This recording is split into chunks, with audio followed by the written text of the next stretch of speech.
Yes, ma'am. I'm sorry. You were about ready to. I'm a widow. My husband died last year. He was the grandfather of a 6-year-old, beautiful 6-year-old who got murdered in the Newtown shootings.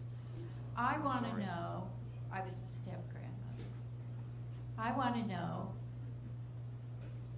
he was murdered by an unfortunate child with mental problems who got access to a weapon. I want to know how you're going to deal with that and still protect the Second Amendment.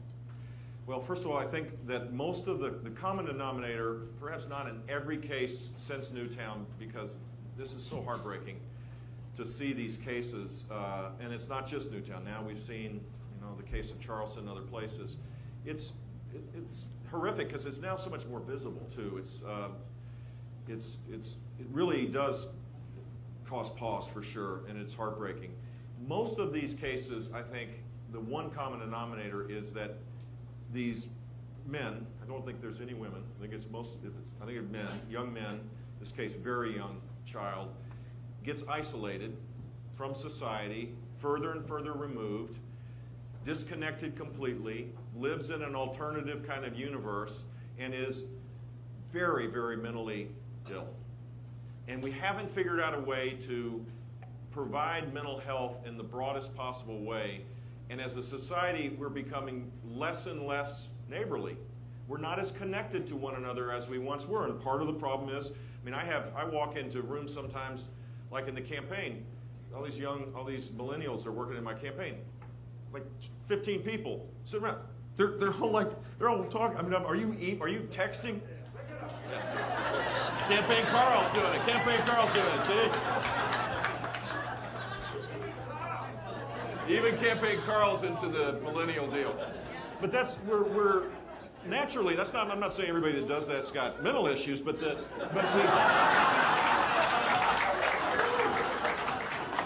I just seen if you got, you are listening, okay, good.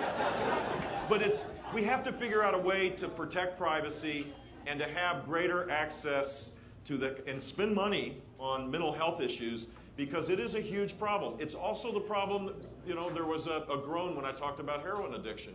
Look, if I asked for a show of hands of people that have had a loved one that has had a mental health challenge, or a drug or alcohol challenge, I'm not going to do it. But trust me, if people were honest, if they had a friend or neighbor or a loved one, everybody would be raising their hands. This is a common denominator that crosses all lines.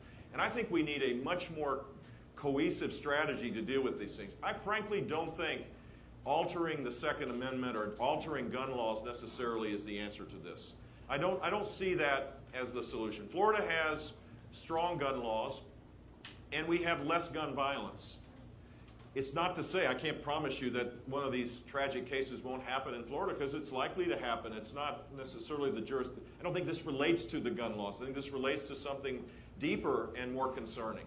And I'm sad for your loss, and I appreciate you asking the question.